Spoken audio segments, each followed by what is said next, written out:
It's my great honor to introduce my old friend, Dr. Bernard Shung, as today's speaker. He also was the San Francisco chapter president and chairman. He's now the founder and president of Wally Incorporation.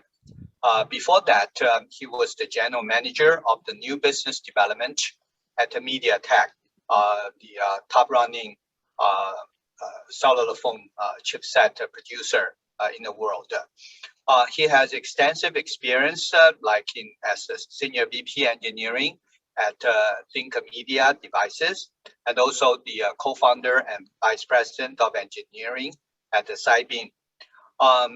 He also did the research work at IBM before.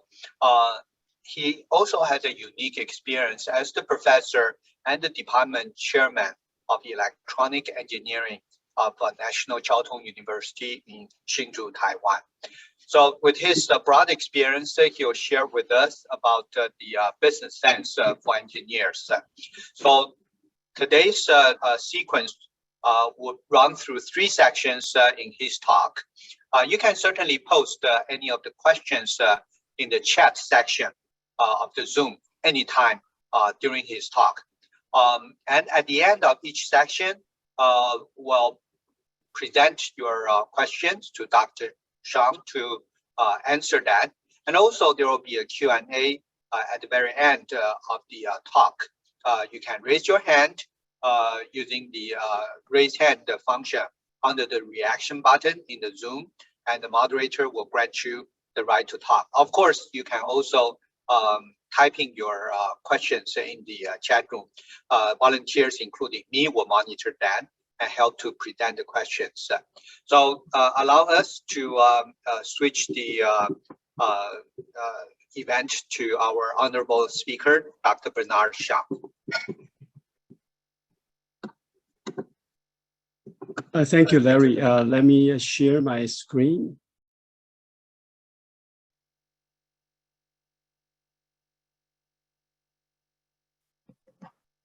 Can you all see my presentation? Yes. Okay. Thank you all for joining the second talk of a CIE Engineering Career Advancement Talk series. My name is Bernard Shung, and the title of my presentation today is Business Sense for Engineers.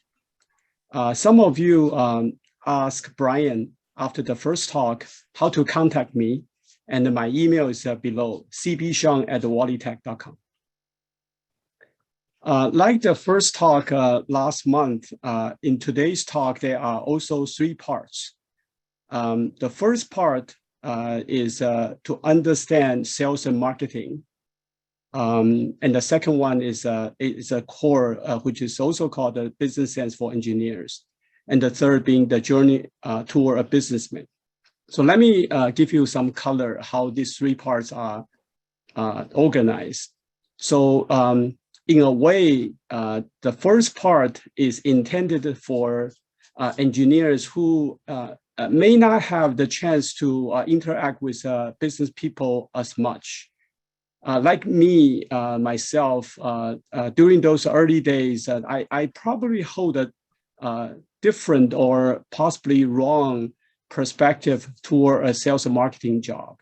So this is really for those people who had not had a direct experience, and to tell them or explain to them what is a sales and marketing job differently from an engineering job. From the organization perspective, from a responsibility perspective. And I will highlight, as always, if you come to my first talk, I always come with a provocative question. And here the question is, why a sales and marketing job could be harder than an engineering job? So this is one of the slides, but this is not a summary, but just something for you to have a different perspective of. Now, moving on, when you become more seasoned or more responsibility, you may have the responsibility or opportunity to work with the with the business people directly. here you need to have some business sense. And the way I organize this thoughts on business sense is thinking of, let's just say you have a good business proposal, but how can you make it a winning business proposal? What are the nuances that you need to fine tune or understand how to win a business case? So this is really, you are under the in the trench, working side by side with business people and win a business deal. The third perspective is really, when you are even a business owner, meaning that you may have business people working for you, and how you now is not looking at the battle versus battle. You are really looking at the war as a whole. How to win business for the long run. This is really like a business owner perspective. So like previously, this is like step by step, right? Initially, you are junior engineers, not knowing what business is people are thinking, and stepping toward you're working with them side by side, and then you are really owning the business, and you start having different perspective. Now let me give you a point here. You notice that I quote businessman on the third bullet. So there's a story to tell here. I don't know if you guys noticed when Dr. Morris Chang, the founder and chairman of TSMC, when he stepped down and he nominated Dr. Wei and Dr. Liu to succeed him, two in a box. One is a CEO, one is a chairman. So obviously they have he has a lot of good things to say about these two gentlemen, but he made a very interesting point. He said they are not businessmen yet. If you go back and check, and then I was very not shocked, but at least noticed that comment very much. So I think from that, Dr. Chang really had a very, very high regard to a businessman. So today, I know I'm just telling you up front, I'm not going to be a businessman in that standard in my lifetime. And so here I'm just trying to share and try to think what he may be thinking that a businessman, a quote unquote businessman should be. And hopefully I share one or two perspectives, and then you can learn. And then even though I cannot reach that in my lifetime, hopefully you can. Okay, so that's the perspective. So let's start. So first of all, about the title, what is business sense? So here I want to just give you my personal view about what is the difference between business sense and business skills.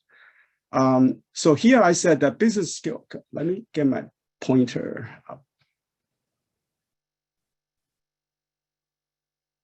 Okay, so business skills, in my mind, are generalized communication skills, right? So for example, it's not just like give the presentation. In the transmit side, you want to give good impression, right? You dress well, you talk politely, and then you give a good impression. And also you foster friendly atmosphere. These are all very important. This is beyond just give good talk and then give logical explanation of everything. On the reverse receive side, a lot of things are unspoken, and some of us are not very sensitive to those. But people who with good business skills, they are very, very sensitive. Their antenna are very high gain. So whenever they have unspoken messages or body language, they can pick up very well. So to me, these are very important business skills. If you go out, and then I have that experience, and my business partner tell me, hey, he thinks this way. I say, why? Because his body language shows that. Oh, wow, I didn't catch that. But this is not business sense. This is business skills. So what is business sense? Business sense, in my mind, is why we should say what to whom. Now, how do we contrast that? I have an analogy. So business skill is like able to tell a good joke. And while business sense is being able to understand the joke. So they are very different. Now, if we are engineers, obviously, if you have good business skills, great, but it's not necessary, because when you go out talking to your customers, usually you have business people going with you. So in other words, they can give good impression better than you. They can foster friendly atmosphere better than you, and they can, observe body language and spoken messages better than you. But the point is, you have to have the good business sense. Otherwise, just like if he tell a good joke, you don't understand it, then that'll be sad, because in a way, it's very hard to tell people what the joke is about. You have to just get it, right? How can he telling a joke and come around and say, hey, this joke is because of this? It will be very, very ineffective. And also, it will be very hard for them to teach you what business sense is. Now you say, Bernard, you say this is not teachable. Then how do you get it? Now, let me tell you, I learned these by mistakes. So, and oftentimes, I don't realize my mistakes until much later. And to be exact, now I'm a kind of a business owner, and I start associating with engineers differently, right? And I say, yeah, we should go out and do it this way. And sometimes I found, my engineers give me a feedback in a particular way. And then I say, hey, why do you think that way? And then I realized that I think exactly the same way 5-10 years ago. And then I realized, hey, maybe I had made a mistake 5-10 years ago, but I didn't realize that at that time. So in a way, today is a very, very rare opportunity, for you to hear this, because, you need to have this very rare combination that you have someone who has an engineering background and made a lot of mistakes, and then turn into a business side and looking back and realize those mistakes, and then be willing to share those mistakes with you. Okay, with that, please fasten your seatbelt. Okay, we'll start. All right, the first topic is understanding sales and marketing, and with a highlight toward the end, why a sales and marketing job could be harder than an engineering job. So, so let me start with the company organization chart. So this is a typical, obviously, different company may have organized differently. So in the last talk, we talked about engineering career, advancement. So we are really in this dimension, right? Engineer manager, directors, a VP, and so on and so forth. So here, we usually call that a business unit, and business unit may have a general manager and so on and so forth. Now, this can be any size. For Microsoft, Windows can be a BU. And certainly that BU can be larger than many companies, right? But still, just the way it is organized. Now, here you have engineering, and sometimes you have so-called central engineering. Why is that? Because sometimes different BUs may share a certain engineering effort, and putting those engineers in any BU is not as efficient. I'll give you an example, open source, right? For example, open source activities can be shared by Windows and Office and whatnot, right? So those may be at the central engineering. Again, I'm telling you an example. I'm not saying that Microsoft is organized that way. I actually don't know. Now, CTO is likewise, but so it's like central engineering, but then they are really looking at the more advanced stuff, right? So the next generation or new business development, while central engineering are more, really sharing the engineering effort, but really supporting multiple BUs. Now here you start seeing that the marketing really spread in two areas. One is product marketing. One is like corporate marketing and strategic marketing. Likewise, for example, if you have a marketing specific to Windows, certainly putting those product marketing inside the BU make more sense. Now, like central engineering, there are certain things like corporate marketing or strategic marketing that may be shared across more BU, and therefore they are in a central organization. Now, one thing you need to remember, if you don't know that before, is that marketing is product-oriented, while sales is organized by regions or customers. Again, I give you an example. Suppose Microsoft has Cisco as their customer. So the sales or the account manager for Cisco should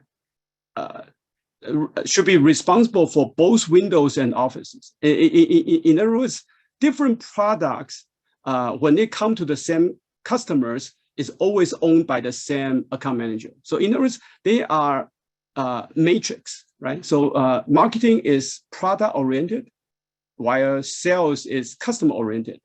So a Windows marketing guy goes to different customers, while a customer's account manager handles different product of the same company, right? So once you think about it, it makes sense, right? Because you don't want the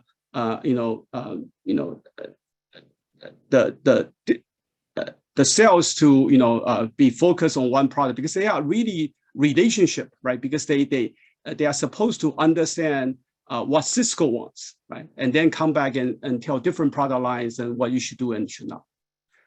Now, the other thing I want to highlight is that BU usually has a so-called P&L responsibility, right? So profit and loss responsibility. So in a way, this is how a company can scale, right? Meaning that if I'm Microsoft CEO, right, then I have several BUs. I have Windows BU, I have an Office BU, and Windows BU is supposed to responsible for its P&L, profit and loss. Now, so certainly, right, you know how much revenue Windows bring in, right? And you also know that how much engineering and what are the expenses that you have. Now, in this particular sense, usually every company have a way of taxing different BU of the so-called sharing resources, right? For example, central engineering. Their expenses need to be shared by different BU, right? In a particular portion that is like, for example, I contribute 60% of my resource to this BU, then therefore you should carry 60% of my expenses and whatnot. So, right. So at the end, then the CEO can say, hey, your Windows BU, this year you are losing money, you are making money, right? You have revenue and you have your own expenses, and you carry whatever expenses, like even the central, everything, I mean, legal, everything can be, calculated and then share into this. And then you can tell which BU doing well and not, right? So that's kind of the organization. So then we will highlight how different, once you know this organization, then you start realizing how they work differently. Okay, so there are different marketing roles, right? For example, I just mentioned the product marketing. Their role or their job is to define product roadmaps and features, right? So this is something role that you work very closely. Now, corporate marketing is different, right? So they do advertisement, right? When a company is big, and for example, Intel Inside, it's a very important logo, right? So it takes millions of dollars to establish that brand, and blogs and trade shows and company images, and these are all corporate marketing. And strategic marketing usually,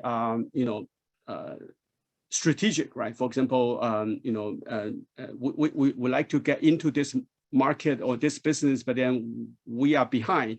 Therefore, we need to do M&A, right? Those are more strategic marketing's responsibility. Now, strategic marketing, some of the BU are big enough it may have its own M&A. That's also possible, right? So, and also sometimes you want to create new alliances and the standardization, and so this can be straddled between corporate marketing and strategic marketing. And there's also another term called technical marketing, right? So you heard somebody give you a business card technical marketing.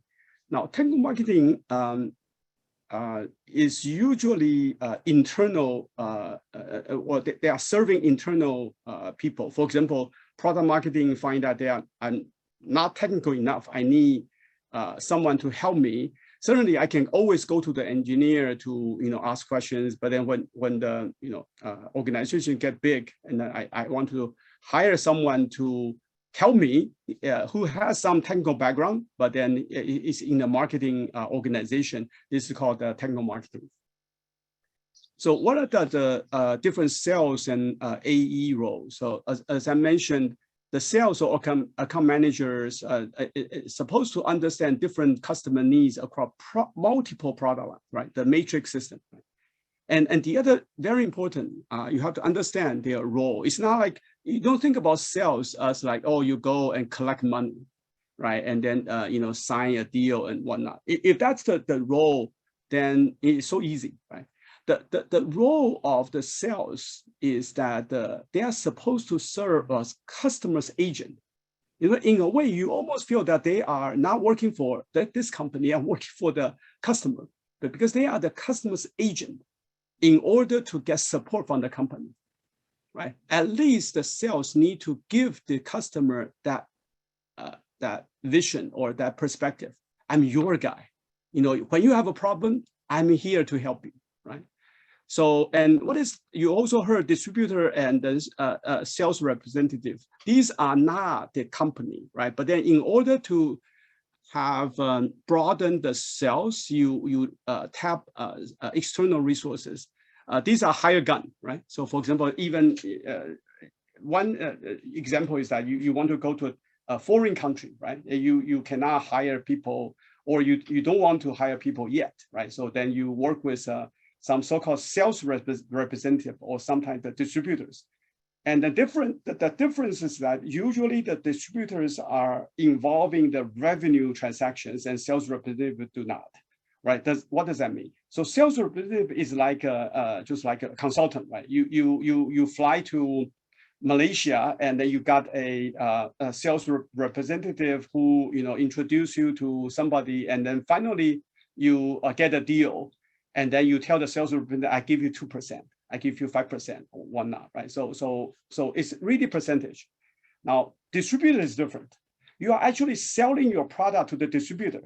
So the Malaysia distributor is your customer. So you actually sell your product to them, and then in turn to sell that product to the end customers. So it's very different. Sometimes the distributors are so big, they can be your buffer, right? So you have low revenue of particular quarters. Hey, distributor, please, can I give more product to you so that this quarter I have a higher revenue? I mean, they are so big. Sometimes they can do these types of things.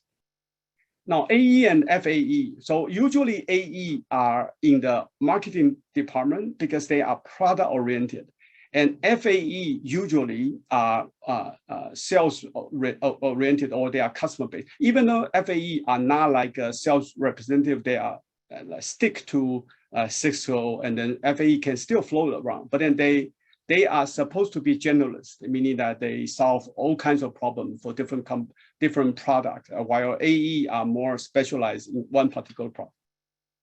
Okay, next is more important. How do we supposed to work with sales and marketing, right? One challenge that I had before is that when you work on a particular project for a while, you actually have a lot of good insights about what features you should have, and then or the technical requirements of the customers. And then here comes the so-called product marketing, whose responsibility is to make decision of features and performance and whatnot, right? And please don't make the same mistake as I did before, is that I feel that I know better than you, right? Because I know not just the features, but also how to implement the features, how to do the feature differently or this and that. And I also go talk because, not voluntarily, but you just have the experience to go talk to the customer when customer talking about different features. I actually catch that sooner than my business colleague. But then coming back, I struggled a bit that, it is he who made the final decisions about features and performance and even sometimes schedule, right? Why you don't do all the features? There's a schedule, right? Because a company A want feature ABC, company B want the CDE. At the end, somebody need to make a call, trading of resources and schedule, and so on. At the end, I do ACE, and does not satisfy everybody, but that is the decision of the product marketing. And some of us from the engineering background will think that I know better. I know A, B, C, D, E, everything better than you. And you made a decision, fine, that's your responsibility. But then you may think that you can also make that decision. That is a challenge. But let me just tell you, if you are in this stage, just live with it and then respect and then understand different people have a different role and support him 100%, right? So, and not like, oh, okay, you don't know better and then I know better, I will see you fail. No, please support him. And then later on, maybe next slide, after the next slide, you will see a little bit better why that making that decision is not that easy, okay? The other question is, how do you work with some salespeople? That's actually harder, right? The first issue of working with product marketing, the only hard part is just swallow that that urge that I know better than you, right? But other than that, you're inherently discipline are very aligned. Okay. Now here, sales is very different. Okay, let me tell you, why do the salespeople come to you? Right? First of all, you should feel good because salespeople don't come to everybody, right? They come to people for only one reason. There are issues that the AE and FAE cannot solve, right? Because remember, their role is the customer's agent to solve problems. So they come to you because there's a problem that the AE and FAE cannot solve, and he feels that maybe you can solve, and then he come to you. And again, every sales is like that, right? So I want my issue to be solved as top priority. Right? And also, you know that the salespeople, if he's not like that, then he's not a good salespeople. The salespeople operate by building relationship. Right? So don't be surprised that salespeople are, oh, I want to take you out for lunch and this and that. That's just the way they work, right? But if he take you out for lunch and then ask you to do something and it cannot be done, you say, hey, John is my buddy. I mean, we go out to lunch all the time. He's not shy of telling your boss that you didn't solve his problem. That's just the way they operate. So don't get hurt. That's just okay. What is the intention, and how they work? They work by building relationship, right? And then at the end, so what do you do, right? If he take you out for lunch, and you say you refuse, or you say I take out being taken out for lunch, so if I owed it to him to solve his problems, top priority, what do you do, right? So my suggestion is that you should really look at the problem in the nature of the problem, right? So those problems that that just once, right? So you solve that, sure.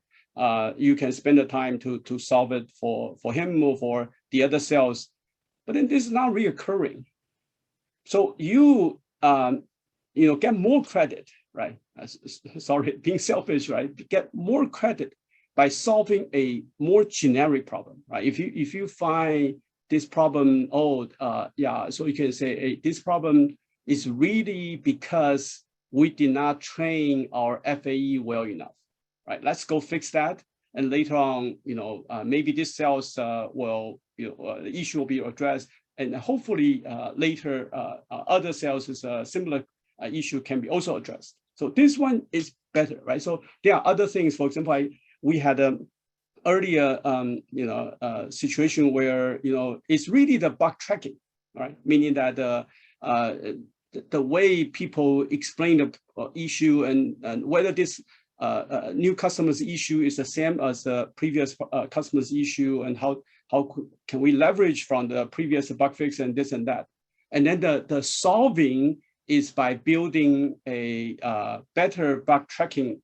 This type of solution earn you more credit. And also for the sales guy, it cannot say no, even though this is a roundabout way of solving, but this is a better way of solving the problem, right? And then at the end, now if you solve once and also realize that the relationship, right? When the sales escalate to your boss, right? And your boss just like to see what you have to say. It's not he always wanted you to support sales as the top priority, right? Because company has a check and balance. So all the voices need to be heard, right? So the sales will always need to escalate. If he cannot get his voice heard, he's not effective. He has to get his voice heard. But doesn't mean at the end, people has a louder voice that will get his priority. So when, even though he escalate, you can still explain, hey, I have these more important things to deliver and this and that. And then you need to find a way to, reason why you do a particular way you do.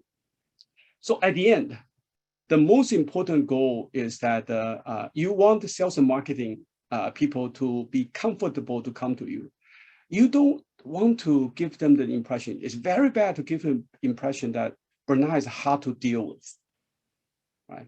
They are afraid to come to you. If a sales guy afraid to come to you, they actually go to your boss saying, you know what, I have an issue. I cannot talk to Bernard. Can you talk to Bernard for me? It's bad. You want them to be comfortable to come to you, but at the same time, they need to realize you are savvy. You are not going to be sold by 1 or 2 lunches, or you know how to take your position, and you know how to explain to them directly why you do or not do this, and how to explain to your boss why this and that. That's your position. You need to be let them feel comfortable to come to you. Very important. And then you are not also not a yes man. Okay. Before I conclude this session, I have this bullet this slide to share. Why a sales and marketing job could be harder than an engineering job. Now I explain what their job is, right?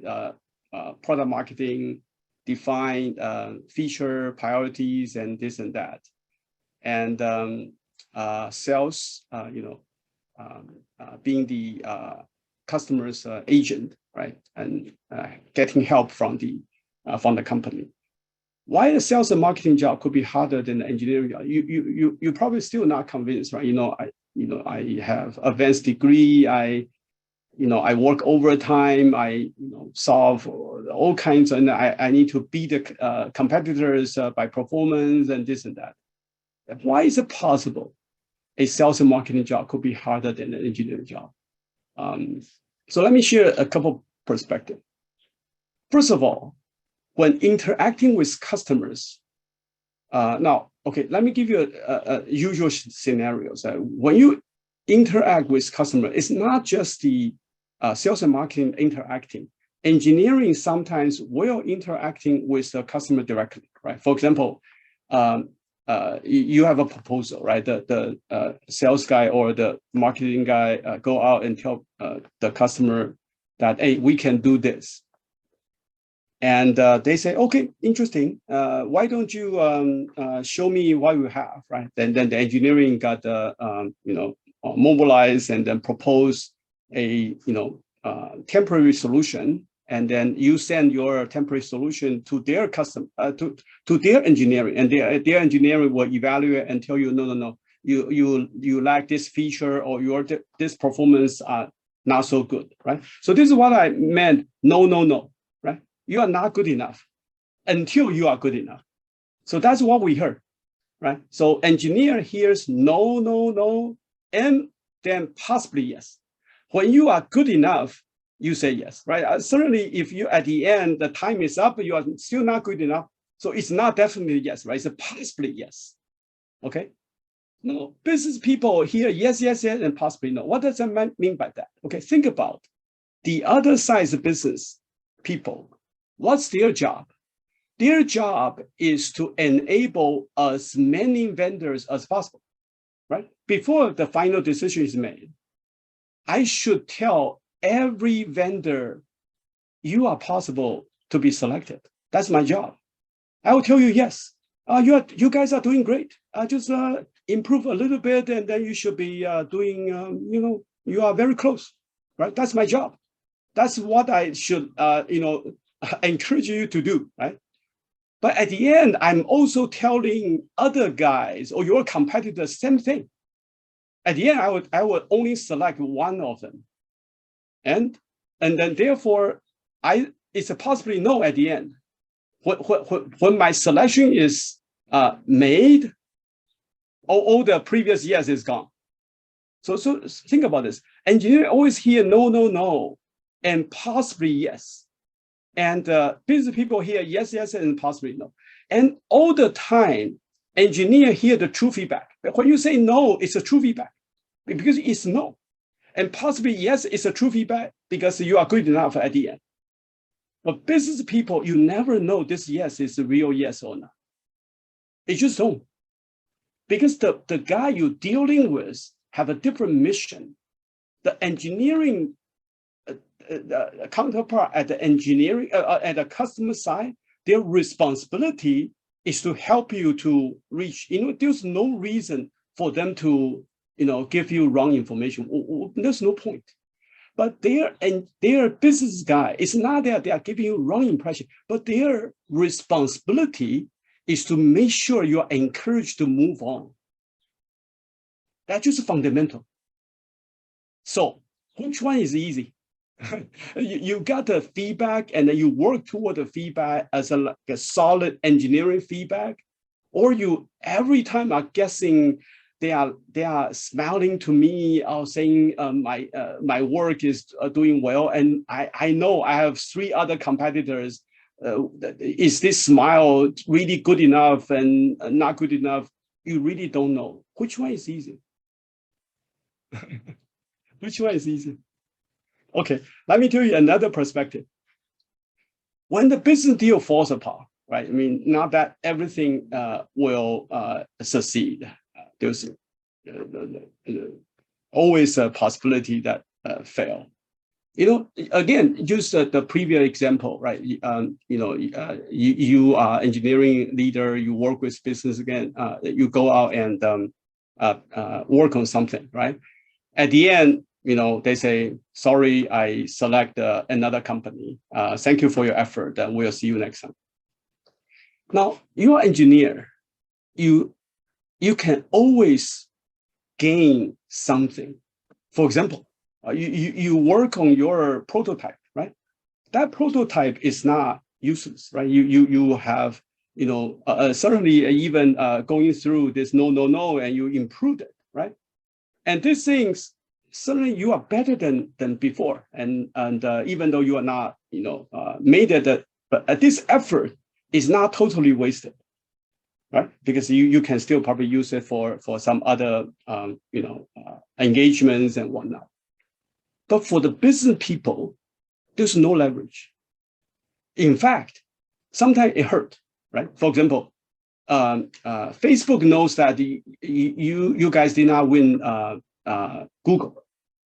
They will say, hey, why you didn't win Google? Google select the company A and not you.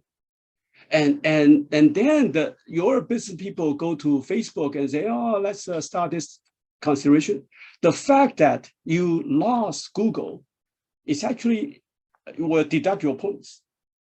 So it's not like engineering. You win no matter what during the Google engagement.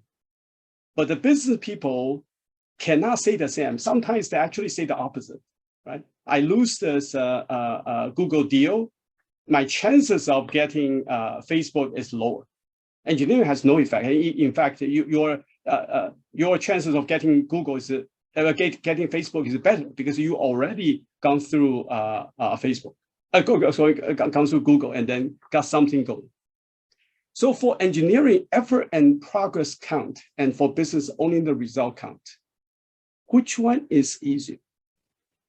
This is a very, very fundamental. A lot of people didn't realize that for business people, it is that, black and white. The pressure is that black and white. We engineer, even though we work hard, we work overtime, we always look at things not black and white. But in the business world, it is black and white. Okay, with that, I'm going to go to the next session. Like to see, again, maybe Larry said that anytime you have an urge to ask a question, write it in the chat box. Feel free, I can check. But right now, it seems like there's no question yet. So I will continue, move on. So the second phase, let me see how I'm doing time. Wow, a little bit slow. Okay, the second phase of my presentation is talk about business sense for engineers. I need to probably faster. Okay, so here is a very typical engineering approach to our business proposal, right? So for example, you or your boss identify a product from a competitor. Oh, this is something interesting. And you figure out how to do it better, either higher performance or better features or lower cost, right? If you cannot do this, then probably that nothing you can propose, right? And then you say, hey, let's urge my business colleague to seek customers' support to start the development. And then if it doesn't go well, then I blame the business people. Because we are so focused on this. We are so confident about this, right? We do have higher performance.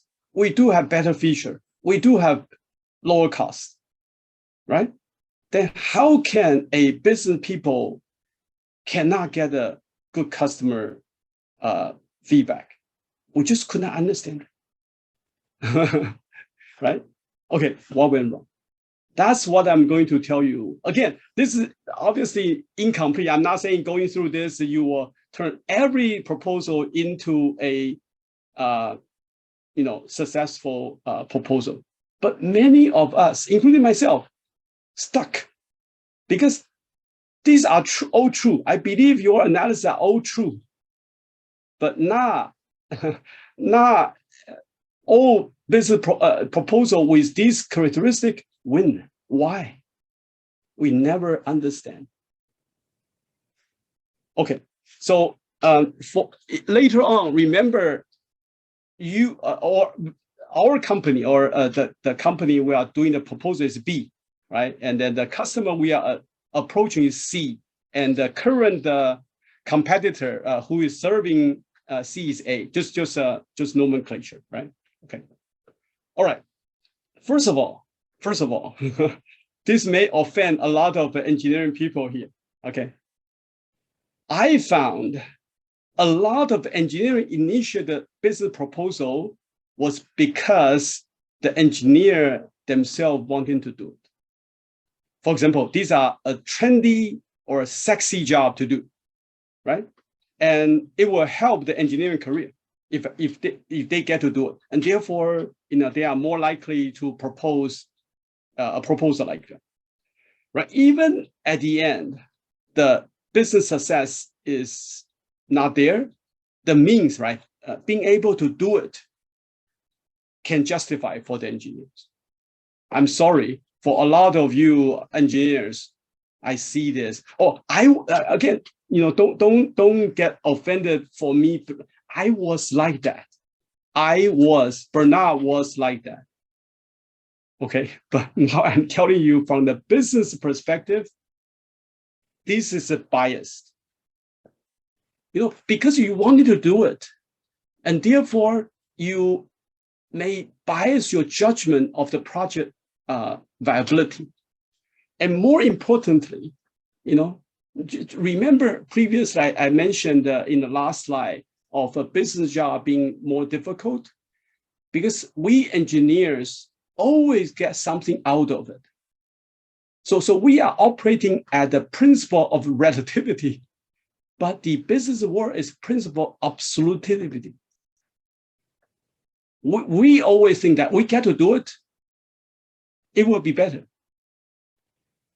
But we engineers need to realize that the customer need a absolute deliverable performance.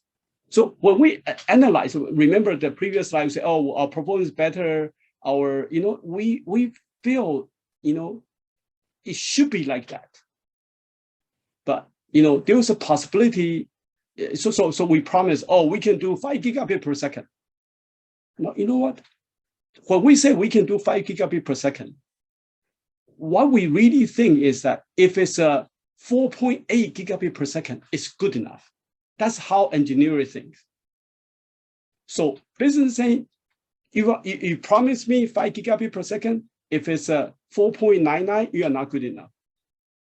It's different. So if you think that I can do 4.8, must be good enough, and then you promise 5, at the end, you start the effort and you end up with 4.8. You got something out of it, but the project failed. So it was, I'm not saying this is good or bad. When you go out, at least use this concept to self-check. Am I doing this because I want to do it? Or is this project really viable? Just do that. Second, what is the leverage? So when we are B, right? When we approach C, proposing to compete with A, usually B needs to be the same space. You cannot be nobody, right? So when C, who is B?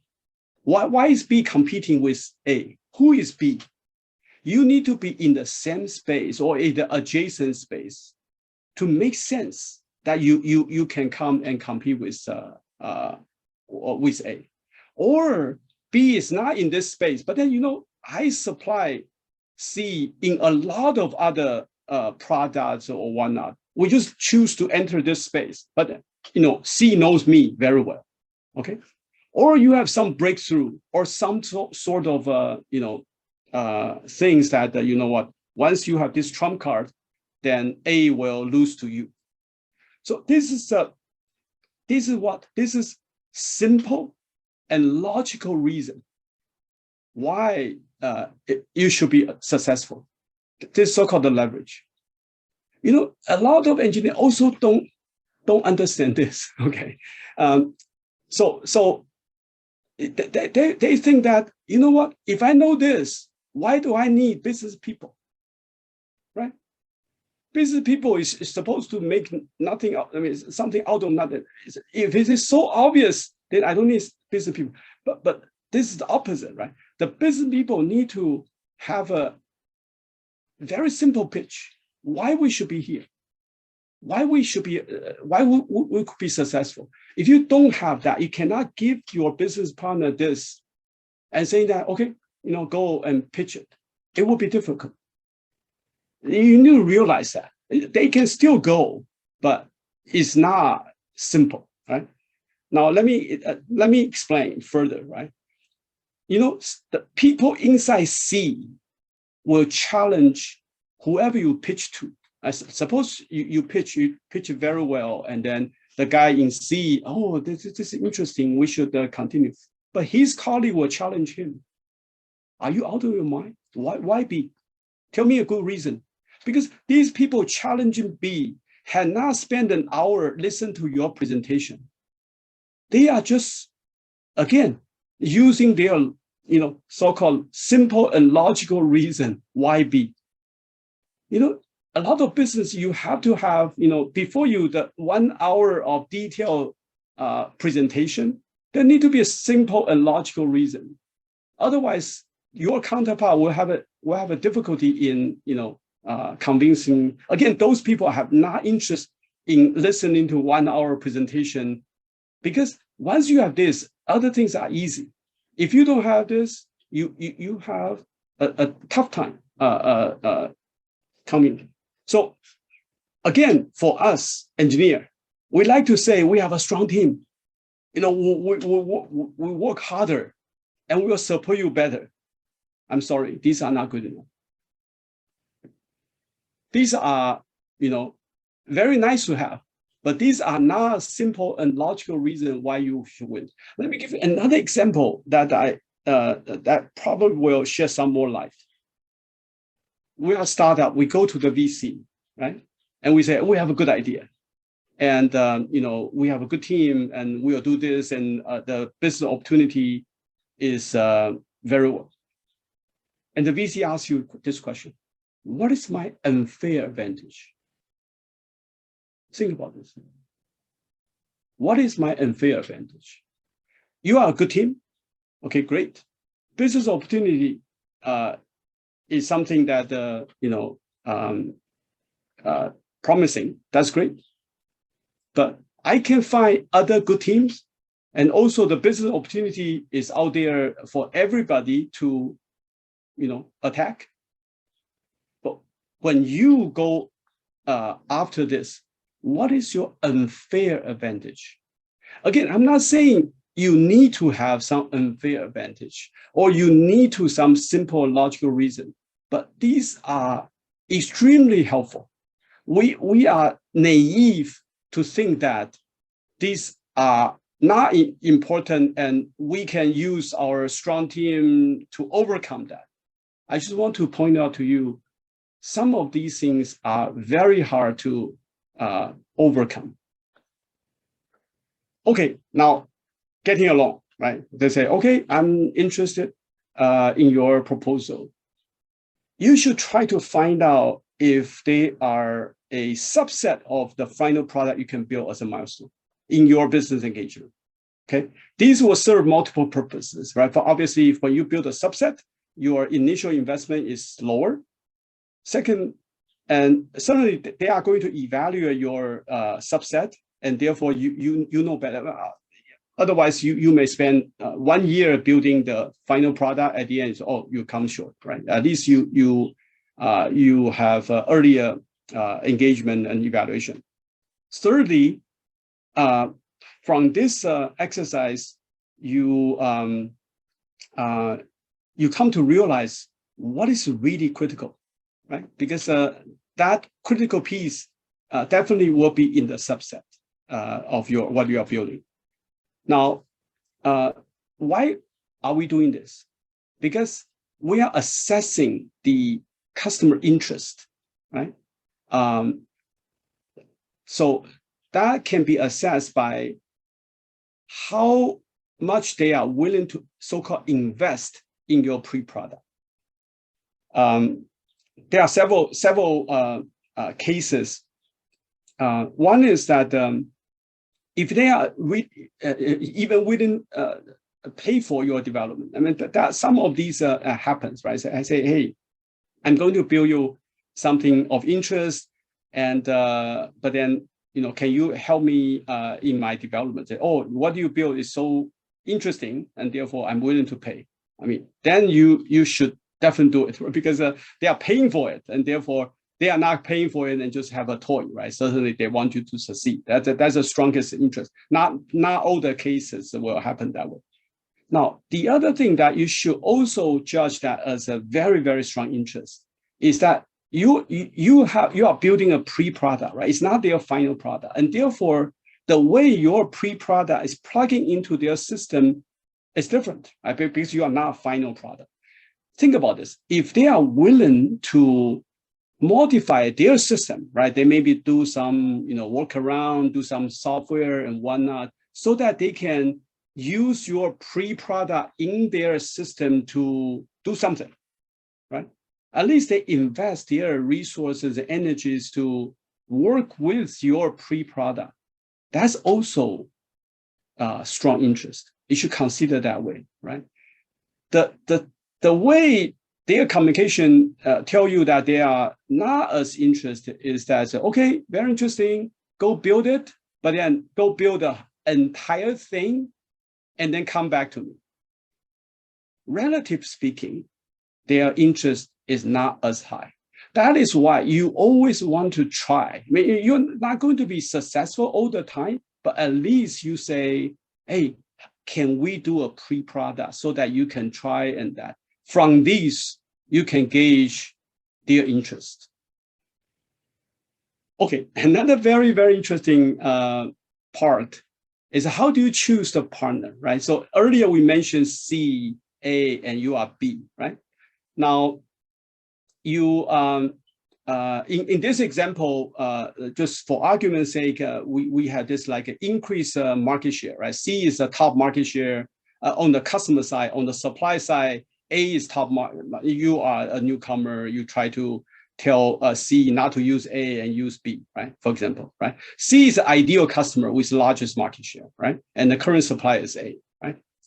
Now you approach them. When C is approached by B, by you, by me, right?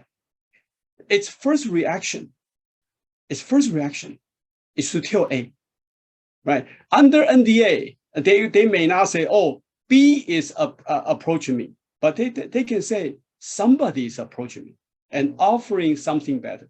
And you say, hey, under NDA, they cannot tell my features, my performance. It doesn't need to violate the NDA. They say, they can say to A, C can say to A that, you know what, your performance is not that good. It doesn't need to tell them that what performance you can achieve. They say, hey, someone else is telling me that they can do the better performance. Can you do it? This is not violating NDA. It doesn't tell you, they don't say who. It doesn't tell you what performance you can achieve. They say, can you improve your performance? It's definitely not violating NDA. Now, if A come back and match performance, feature, and cost of your proposal, C is very happy, right? You are my good supplier, right? I tell you a challenge and you match it. So therefore, when B or we approach C, C will always welcome our proposal. Always welcome. Why? Because they will benefit. They will benefit no matter what. They will, for example, you are lower cost, right? You are lower cost. Then they go to B. Sorry, they go to A and say, hey, somebody offering lower cost. You know, they spend nothing, and they get a lower cost result from A. Why wouldn't they be happy? So when you approach them, they're always happy, greeting you and tell you, yeah, very nice and very good proposal. But at the end, it doesn't mean that you'll win the business. Okay, therefore, if we do not have the large market share to begin with, then probably D is another customer has a lower market share than C. It's probably a better partner from my experience. Okay. Now, in a way, B and D are building the comradeship to challenge A and C. We are going to fight together of these A plus C combination, right? Now, for we as B, winning D, right? Winning D and starting have a product, and then we can show that even though our market share is lower, at least we have a product. Winning D will give us the leverage and credibility to approach C next time, right? When we approach C, they say, hey, thank you very much, a nice proposal, very interesting, but who can you work with? I say, nobody, right? You are the first guy we approach, and we think it's or we can do something great. They say, oh, thank you. Yeah. But next time you say, oh, you're already building a product with D. Interesting. Let's review that better. Now, some of them, okay, so if these things happen that way, let me ask you a question. You just, Bernard, you just tell me that when you build a partnership with D, right? You go and your partner, D, work with you and challenge A and C. And are you being unfaithful to D if you approach C? Well, unfortunately, we are not real time. I don't know whether how I get your feedback directly. If it's a real time, I will see some raise hand and then maybe have interaction. So let me just tell you my perspective. The perspective is this. Why do D work with you in the first place? Let me tell you, because he does not get a good service from A. D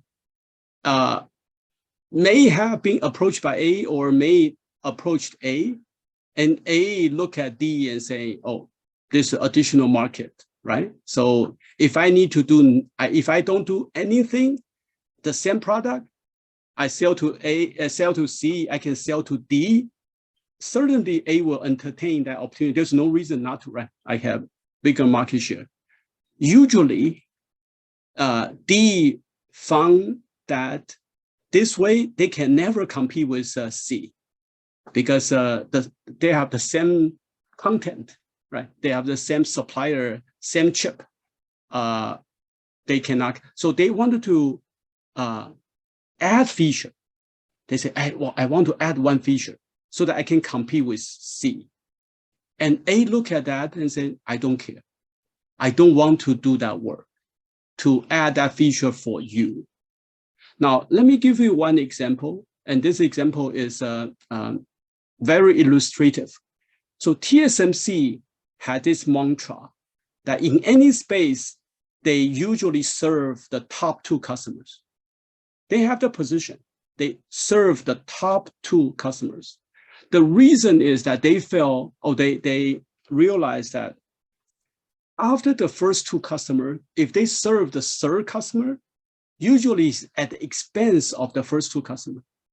So in other words, so let's just say the first customer has a 40% market share, the second customer has a 30% market share. If you add the third customer and the market share of the top 2 guy will drop a little bit. So at the end, it does not, certainly grow a little bit, does not worth the effort.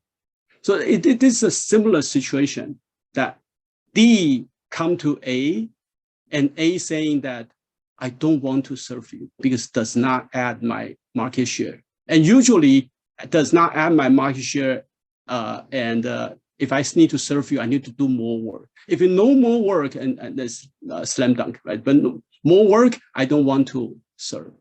Okay, that being the case, that being the background, when B approached D, D say, fine, B is going to help me have that features. We are comrades. Okay, that happens. And then this relationship started and starts threatening A plus C. Okay, and A previously does not care about B. Now they start to care. Hey, this guy are for real. How do they compete with you? They cannot control. They cannot freeze C not to talk to you, right? They cannot. They can. What can they do? They can get D. They can come to D and saying that, I'm sorry, I didn't realize that you do have this need. This need makes sense. We can serve you. How about you drop B? What would D do? You don't know. Would they think that, oh, we are the comrade, oh, no, we come all this way because of B and we'll never drop them? You think that? Probably no. So in other words, I'm not saying anything is good or bad. Your collaboration with D, or our collaboration with D is authentic because you are helping each other to get to a better stage, right? D, without you, A will never come to them. So there's no regret. They should thank you for that. But at any new stage, you need to do the best judgment at that time. So I would say go to C. D will not come, they will not come, or if they have a business sense, they will not come to you. How can you be unfaithful? There's nothing unfaithful. Okay. All right. Okay. When you go to any customer, there's a champion in that company. When I say champion, meaning that you end up winning the customer. But think about it, there's that customer inside their internal meeting, there's a guy who convinced other people or being the voice to say, we should choose B because of blah, blah, blah. This guy is your champion. Here I'm trying to analyze who is that champion inside the organization, because sometimes you meet a lot of people in the customer side, you don't know who is the champion. You spend a lot of time on the non-champion and then wasting your time. So in the champion selection, there are two cases, right? One case is that there's no internal competition, and one is with internal competition. What do we mean by internal competition? You are a supplier, right, to C. C is a customer. Sometimes the C is very big. Inside C, they have the capability of building your, whatever offer you have. That's called internal competition. You say, how can it be possible? If they have internal competition, they will not use the outside. And that's a different discussion. So in the first case, there's no internal competition, right? This customer of yours cannot build it. They have to go outside. Previously, they are selecting A. Now it's considering B, right? No internal competition, right? The first case. In this case, your proposal will be likely evaluated by an architect, right? Okay, at the end, you are doing the procurement, right? You are selling something. So this is almost like technology procurement. It always happens, right? Again, we are not doing, some non-tech. I'm assuming this is a technical sales, right? So, in this discussion, usually the most important thing is performance and features. Right? So this guy is like the bar or the gatekeeper of the performance and features, and very technical. You need to convince and this and that. But the key is that you need to find a pain point, right? Because all these are numbers, right? So A has 4 gigabit per second, and I have 5 gigabit per second. So what? Is this 4 and 5 the pain point, right? Certainly, you want to show that all your numbers, all your features are richer, your performance are higher. But what is the pain point? You may or may not know. Or your marketing guy may or may not know, right? The customers certainly know. They have their own pain points. And sometimes they will ask you to do demo or a proof of concept and this and that. And also, this guy is also savvy. They will also ask you, who else have you sell your product to? But the next is the key. Next is the key. If you want to walk away with my second session with only one concept, is this.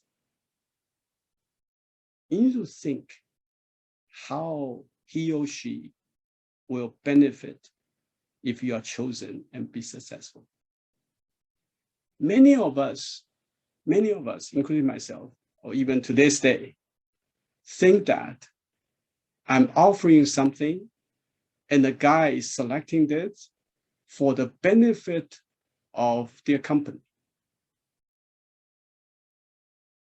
But honestly, he or she is thinking for himself or herself in a final decision.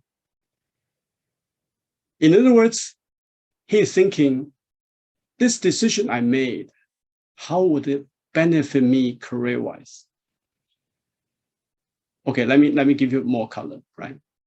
You must have heard the IBM syndrome, right? Previously, when IBM go and make a pitch, and then the other side, finally select IBM.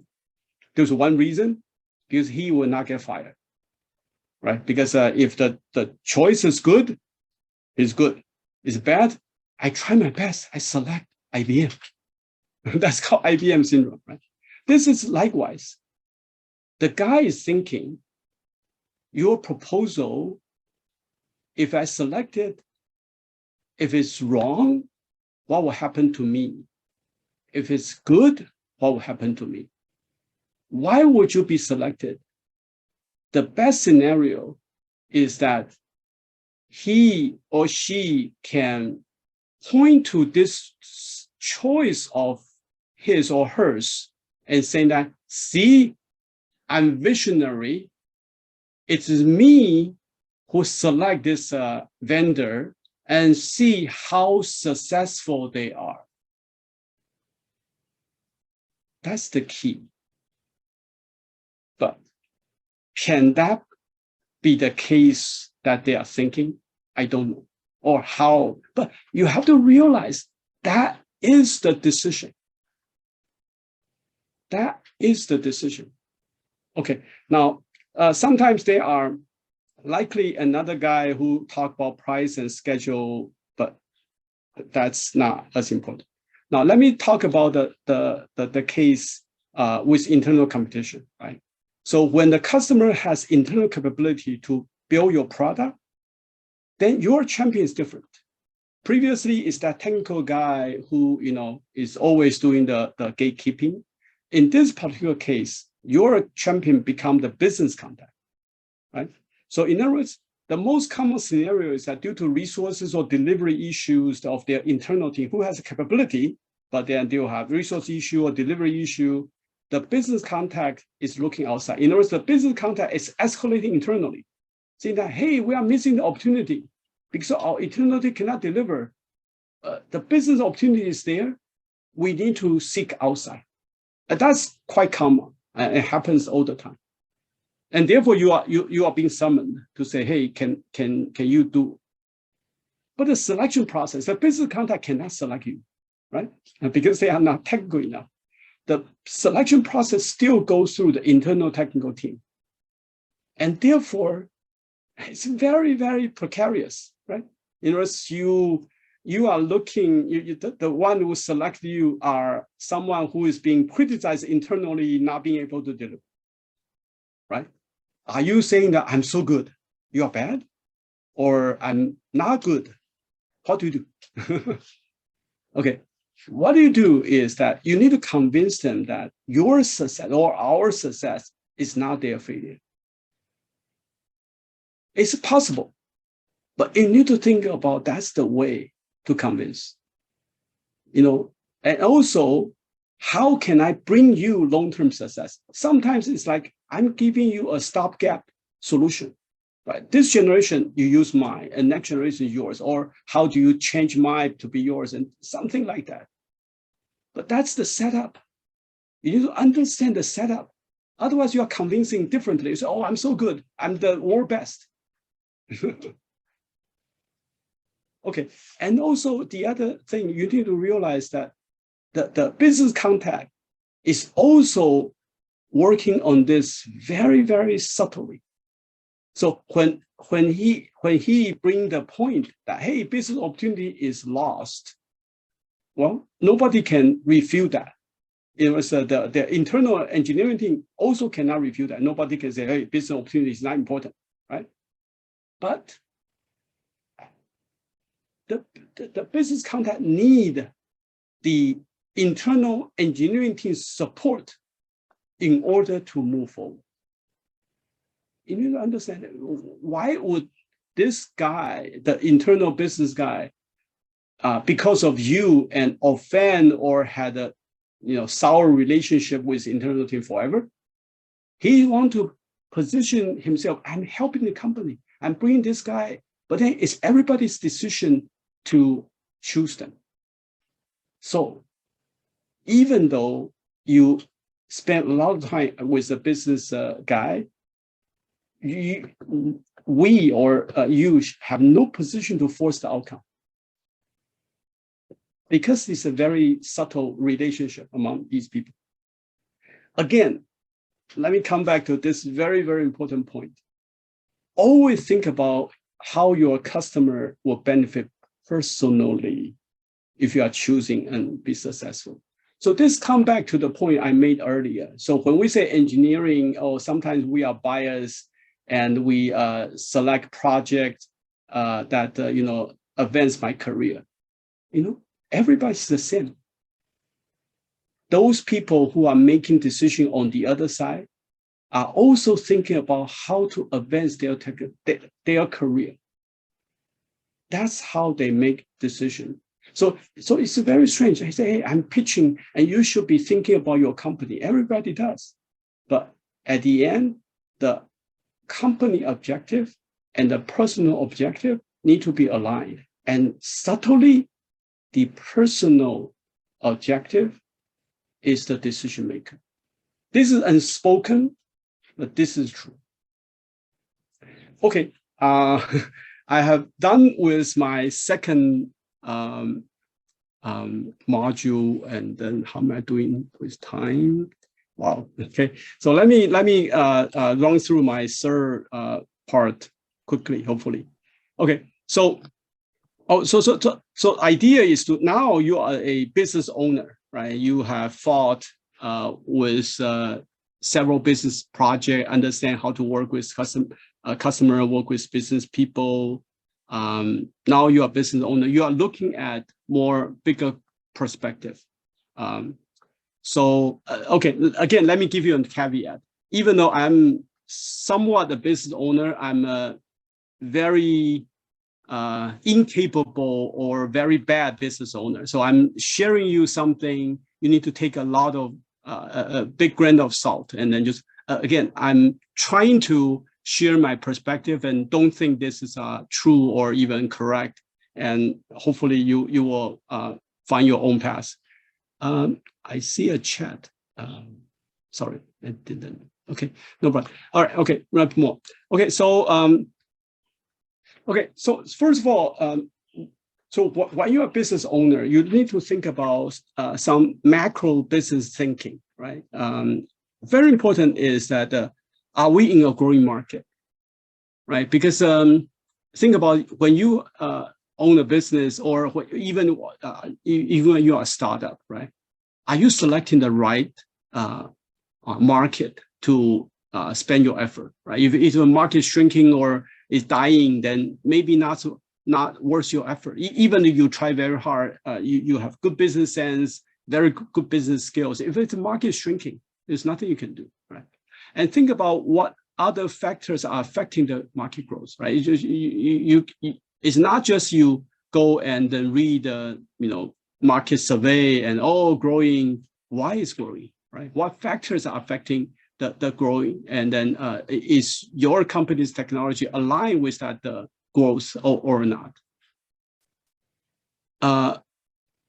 And also, okay, this is a growing market, but am I growing the market share, right? Maybe the market is growing and I'm first comer, and the market is growing, and then revenue is growing, but my market share is actually shrinking. This should be alarming, right? Because there was somebody stealing your market share. Even so, you feel that, oh, my revenue is growing, but then it's really disguised by the fact that the market is growing, but your market share is actually losing. You should also analyze that, right?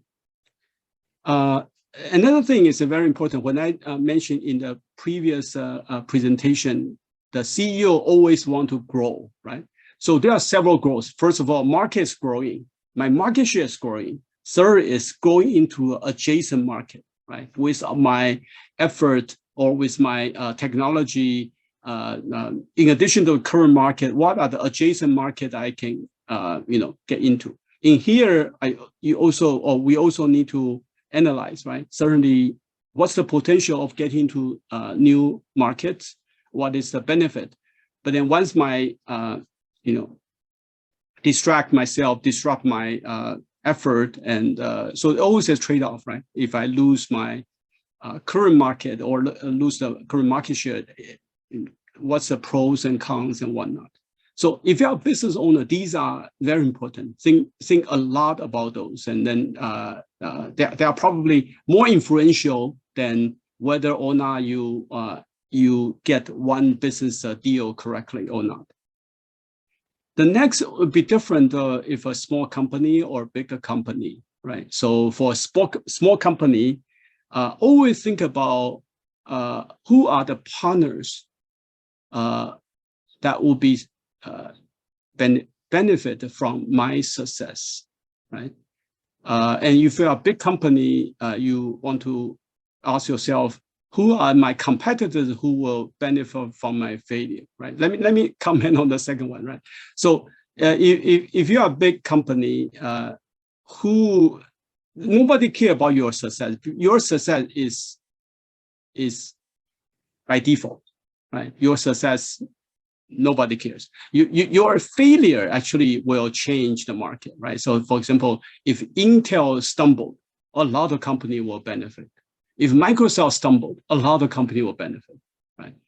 Now, for a small company, if you fail, nobody cares because nobody will the world will be any different. If you are successful and you have a right partner, and the partner may benefit. So that is why you want to think about that and then go and pitch yourself to those partners. Say, hey, you know what? You will benefit if I'm succeed and help me to succeed. Now, micro business thinking, this is more tactical, right? So again, these you don't read in any business book. This is a Bernard saying. So there are only two tools in my mind, only two business tools: leverage and flexibility. If you are an incumbent, you use leverage to secure market share. The pitch is you go out and show to your customer that your product are proven and so well. These are all true, right? You are incumbent. You have the market. I have 40% market share, right? I product sold to 10 customers, and therefore you should buy mine. Right? Very convincing argument.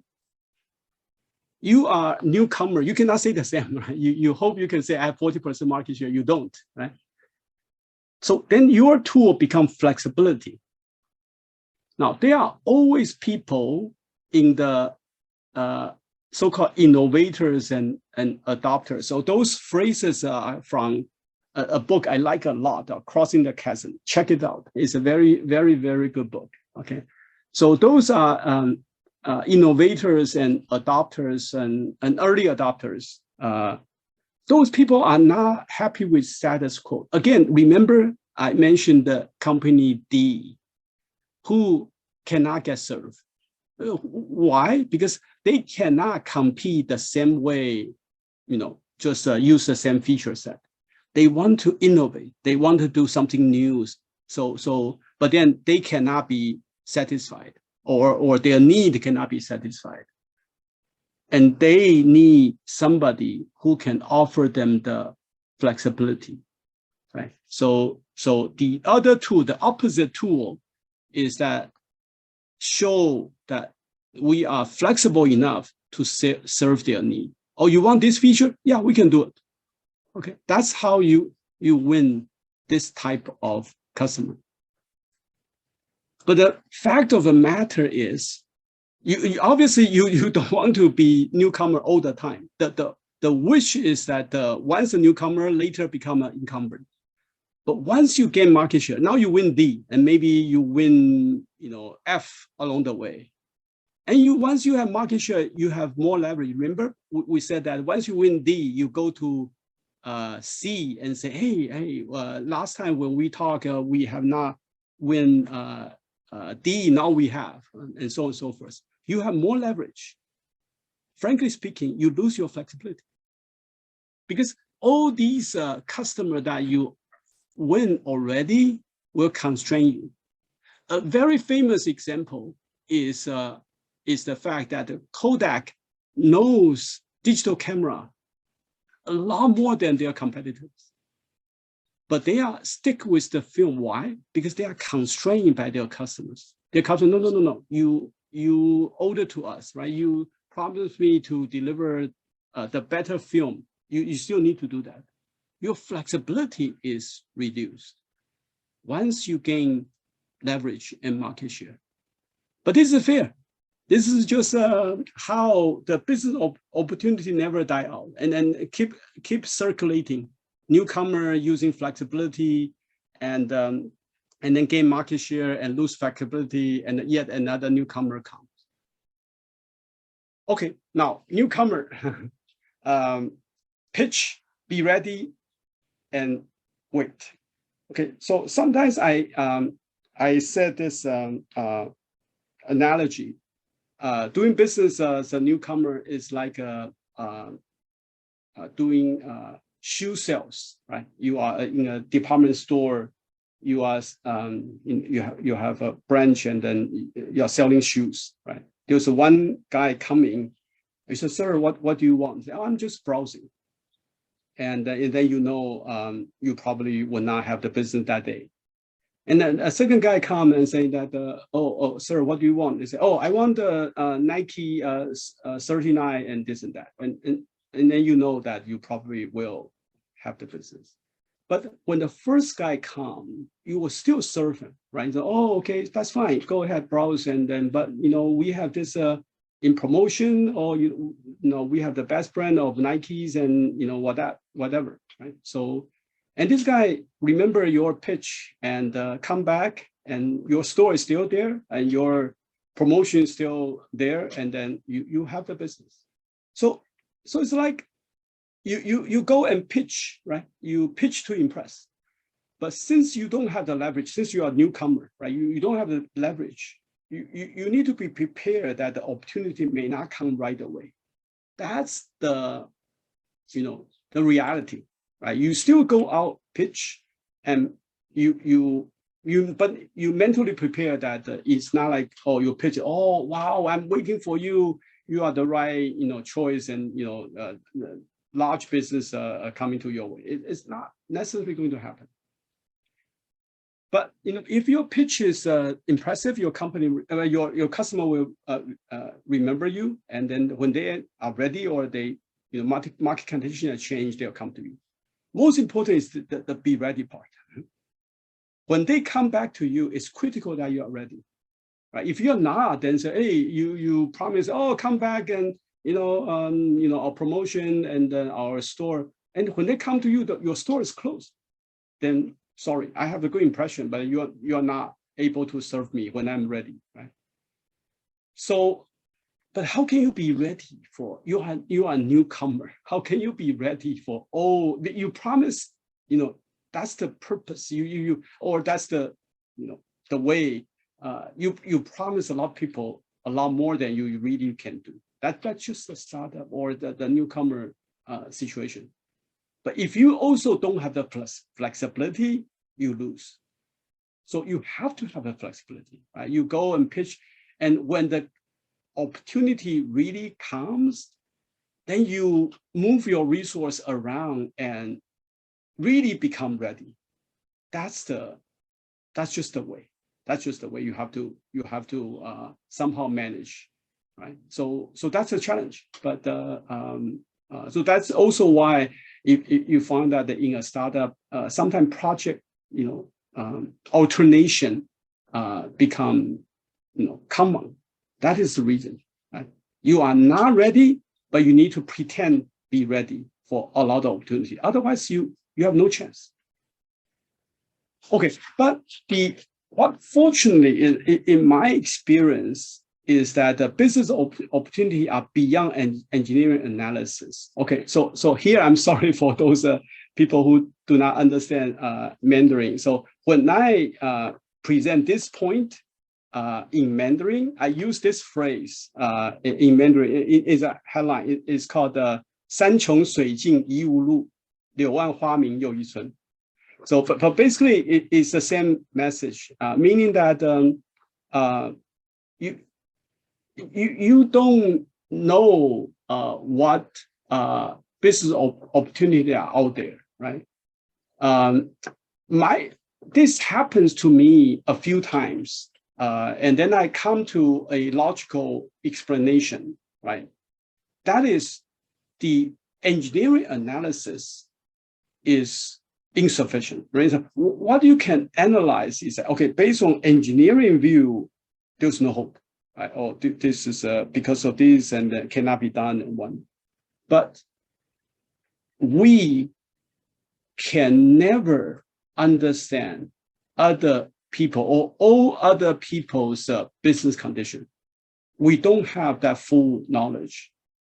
And therefore, our engineering analysis is insufficient.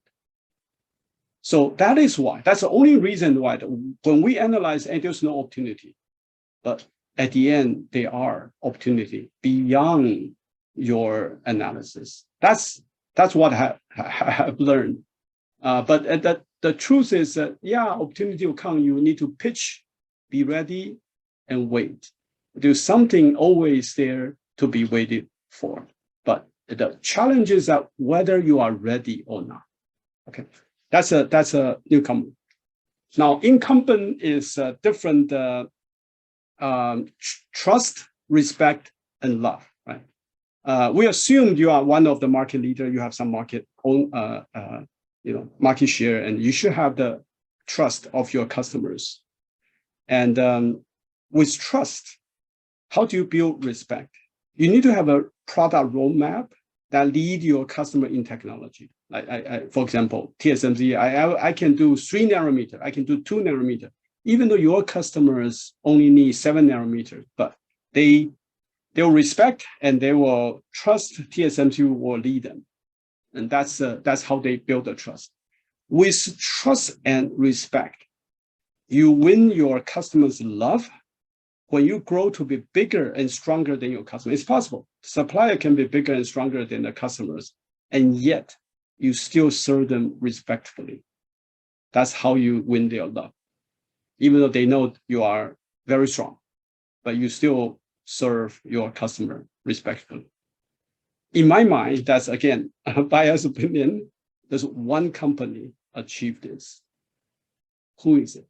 If you don't mind, if you have a strong answer, you can put it on the chat, and I will check it in a few minutes. Okay, I'm summarizing. Sorry, really this is taking longer. There's one chat. There's one answer that I will comment on that answer later. Okay. So the summary slide, how do you win business in the long run and be happy in doing it? A lot of people, including myself, right? So we were engineering, and in fact, we were engineering because we don't like business. So I myself is like, hey, business is not dirty, but it's something I like to do, right? So the trouble or the hindrance or the obstacle is that we fundamentally don't want to take advantage of other people. That's how we were trained, right? So that is why we say, hey, business is like, I sell you a good price, I win profit, and therefore you get taken advantage of by me. Let's not get involved in those type of things. I just do my engineering work. Nobody can blame me, right? I'm doing better performance and lower costs, and this is all good. In terms of how much profit I get, those things are not for me. That's not good business. If that's the good business, you can do it, but then you will not be happy doing it. So after all these, again, as I said, a good businessman is really beyond my imagination, beyond my reach. But then at least I have something to share that hopefully makes sense. I think good business is evangelical. When we talk about pitch, be ready, and wait. When I talk about this concept or practice in my church, and some brothers say, hey, this is just like a gospel, right? When you go and spread the gospel, not everybody will accept it right away, but you plant the seed, and later on, maybe they will come. You wait, and you wait for the God's grace and whatnot. But so it's at least a practice is similar. The other thing is also very similar. In a way, you are building a good product. Our focus of the business is I bring the good news to you that I have a good product and I help you enjoy it. That's how the good business is. If we can, have a business practice this way, I think we can enjoy doing it. Or you can manage, your business people will be excited going out doing their work. It's not like, I cannot compete or argue with my customer, and therefore I have low profit. I'm sorry. Anyway, so I see a few chat, and I mean, okay, sorry, but it's good. One of them saying TSMC, AMD, Amazon, Microsoft, and even one person, ASML, and probably he's doing ASML. So there's one joke I probably won't share. He's referring to my company, but it's definitely not true. My answer, again, is my biased answer is IBM. IBM really got, when they are big, their business people are trained, in fact, are well trained to really go out like spreading gospel. I'm sharing this product with you because you will benefit and whatnot. Anyway, let's not focus on who is that. But then at least you from that exercise you know what I'm. So that's all I have to say. Again, I'm really sorry my blabber mouth and spend too much time. We still hopefully have a little bit of time, and then if not, Brian was saying that hey, maybe somehow we can collect questions or even have me hosting another session, and I'm really open. These things, as I promised, there's really no black and white, and then I hope you realize that I'm doing my best to share my honest and hopefully helpful comments, and it's really for you to consume and develop. Thank you very much for your time. Thank you, Bernard, sharing your experience with us. I see an interesting question from Richard Gould. Simply put, how to choose a project for an engineer to participate in?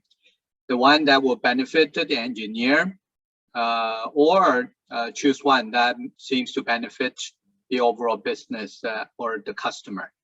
What's your short answer to that? Well, they should all be aligned. So in other words, by now you should learn to the trick that whatever you mention, propose in the company project, you should always talk about things that benefit the company. Right. For example, when people argue, take a position, why do they take that position? The position taken always come across as for the benefit of the company. But I don't think anybody in their right mind is going to take the position and, hurt their personal agenda. I mean, there may be cases like that, but very rare. So that the ideal situation is you go out you make comments or make positions that benefit the company at the same time advance your own agenda. That's how I would say 99% of people do. And that's also what I recommend you to learn to do. Find out things that will benefit the company and yourself. And that's the position to take. And then also my comment is that that is the position you expect other people to take. All right. Okay, thank you. Any other question from the audience? If not, I have a brief one for Bernard. Through helping almost 100 startups as a mentor advisor, I often notice that the general suggestion or request is for the startup to come up with a solution to help their targeted clients. So when you mentioned the definition of a new product, Bernard, when would you recommend people to first talk to the targeted customer? Or you will do the definition by the company yourself until you get some preliminary prototype, then you talk to the targeted customers. Thank you, Larry. It's $1 million question. I will even expand that beyond, right? So in this world, talking to whom, when, about what is tricky. It's not that straightforward, right? So before you even have a product, let's just imagine you have an idea. You want to build this idea a little bit more to even have a prototype and start thinking about your talking with customer or whatnot. Who do you talk to? Do you talk with somebody who is very capable? And the tricky thing is that in this early stage, it's not everything is like NDA bound, right? That you talk to your colleague or your former colleague and say, hey, sign the NDA. I have a new idea. It's there's no good answer. I'm just saying that you need to be savvy. You need to be savvy. You still always need to talk to people, and you talk to people. It's like a circulating, right? So you talk to A and then gaining a little momentum, then talk to B, and this managing this snowballing is non-trivial. I cannot say, oh, this is a trick this way and that way. I'm just saying that you need to be prepared that this is something you need to think a lot. And then, for example, customer. Not all customer is the same. I mentioned earlier, talk to big customer or small customer, and I share some of the nuances, and all these are not there shouldn't be any simple answer. I'm just saying be very careful. These are important considerations. So I thank you for the question. I can only say this is a very good question. I cannot offer a black and white answer. Thank you. All right. Any more questions? If not, let's thank our speaker Bernard again, and look forward to meet everyone in the following seminars and talk on the engineer career advancement. Back to you, Brian, if you have any closing announcement.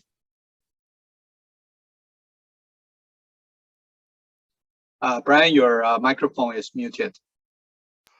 Oh yes, thanks Bernard's talk today.